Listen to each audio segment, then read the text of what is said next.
ඔව් ඒක තමයි මම මේ කියන්නේ මේ නැත්තම් හිතේ මම පිස්සෙක් කියලා. ඉතිපතේ ඉතිපතේ තා ඉතිපතේ අයි කතා නැද්ද කිරියපත් එක්ක? ආ කිරියපත් එක්ක තරහ වෙලාද? අනේ ඇයි? ඔය ඉතින් මම තමයි පොඩ්ඩක් අබුය වෙයි කියලා. අපි මල්ලි ගේමු එහෙනම් නේද? අපි මේ අබුය වෙයි කියන්නේ කිරියප්ප කෑ ගන්න පුතාට. දැන් පුතාට තේරෙනව නේද? අබුය වුණාම රෙදෙනවා. අර ඉස්පිරිතාලෙට ගිහිල්ලා බේත් විදිනවා. එතකොට පුතේ ගාන එහෙම නේද?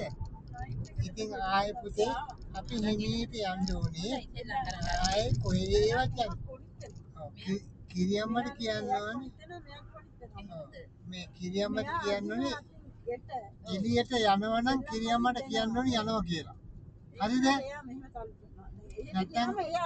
නැත්නම් අම්මකින් කියන්න ඕනේ. අම්මා මම එළියට යන්න ඕනේ කියලා. හොඳේ. තනියෙන් යන්න එපා. දැන් ওই තනියෙන් ගිය නිසා සුදු පුතාට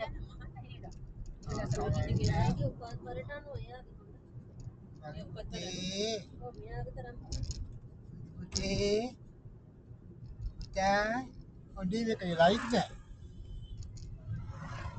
එවනේ දාවේ. ඔව්.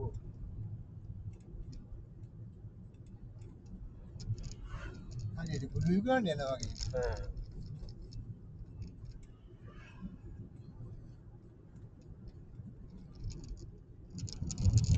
පුතේ. ඉතින් පුතේ කොහොමද මේ කොහෙද රවමක් ඇවිදින්න ගියාද? ආ ගෙදරින් යටත් වැඩි හොඳයි නේද?